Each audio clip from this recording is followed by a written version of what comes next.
আমাদের পরিবারের সবাই আমরা সবজি খেতে খুবই পছন্দ করি। তো আজকে সবজি রান্না করব, সাথে ঢেঁড়স ভর্তা করব, আর হচ্ছে ছেলেমেয়ের জন্য আমডাল রান্না করব। তো পুরো ভিডিওটা দেখতে থাকুন। হ্যালো এভরিওয়ান, আসসালামু আলাইকুম। তো সকাল থেকে ভিডিওটা শুরু করলাম। তো বাইরে আজকে সকাল থেকে বৃষ্টি হচ্ছিল।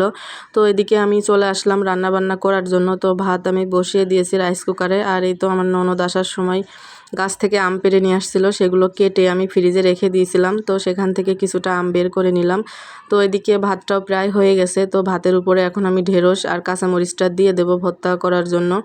তো এদিকে ডাল সেদ্ধ বসিয়ে দিয়েছিলাম, ডালটা সেদ্ধ হয়ে গেছে। এবার আমি পরিমাণ মতো পানি দিয়ে দিব।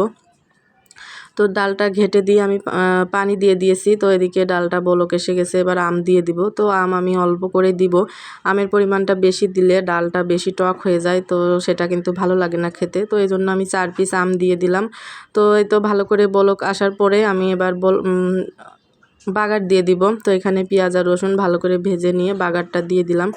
তো বাগার দেওয়ার পরে কিছুক্ষণ আমি ডালটা জাল করে নিব। আর হচ্ছে একটা কথাই আছে, ডাল যত জাল করা যায় ততই নাকি ভালো লাগে। তো এই জন্য আমি ডালটা বসিয়ে দিয়ে অন্যান্য কাজগুলো করে নিই, আস্তে আস্তে ডালটা হতে থাকে।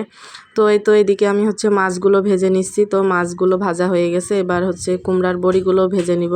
আর কুমড়ার বড়ি তো আমরা খুবই পছন্দ করি, বিশেষ করে আমার ছেলে মেয়ে। আপনাদের ভাইয়া হচ্ছে মাছ খেতে মানে বেশি একটা পছন্দ করে না, এজন্য তার জন্য কুমড়োর বড়ি দিই মাছের তরকারিতে। আর এদিকে আমি মাছ ভাজতে ভাজতে আদা পেঁয়াজ রসুন কাঁচামরিচ সব কিছুই বেটে নিয়েছিলাম মিষ্টি কুমড়োটা রান্না করার জন্য। তো এটা এখন ভেজে নিচ্ছি, মশলাগুলো ভেজে নিয়ে হলুদের গুঁড়া আর একটুখানি মরিচের গুঁড়া আর ধনিয়া গুঁড়া দিয়ে দিব। আর আমার ছেলে মেয়ে যেহেতু খায়, এজন্য আমি কিন্তু সব তরকারিতে একটু মরিচের গুঁড়া বা কাঁচামরিচ যেটাই দিয়ে একটু কম দেওয়ার চেষ্টা করি। তো এই তো মশলাটা আমি ভালো করে ভেজে কষিয়ে নিলাম। তো তারপরে দিয়ে দিলাম হচ্ছে মিষ্টি কুমড়া আলু। তো মিষ্টি কুমড়ার সাথে হচ্ছে আমি কুমড়ার বড়িও দিয়ে দিলাম। তো কুমড়ার বড়ি হচ্ছে মিষ্টি কুমড়া যেহেতু তাড়াতাড়ি সেদ্ধ হয়ে যায়, তো এই জন্য আগে আগে একটু দিয়ে দিলাম কুমড়ার বড়িটা। তো এদিকে ভালো করে মশলার সাথে একটু ভেজে নিয়ে আমি পানি দিয়ে দিলাম সেদ্ধ হওয়ার জন্য। তো এদিকে এটা আস্তে আস্তে হতে থাকা আমি ভাতের মধ্য থেকে তুলে নিলাম হচ্ছে ঢেঁড়স, তারপরে কাঁচামরিচ সেদ্ধ দিয়েছিলাম, একটা পেঁয়াজ কেটে নিয়ে তো ভর্তা করে নিলাম। এই তো ঢেঁড়স ভর্তা কিন্তু খুবই ভালো লাগে গরম ভাতের সাথে।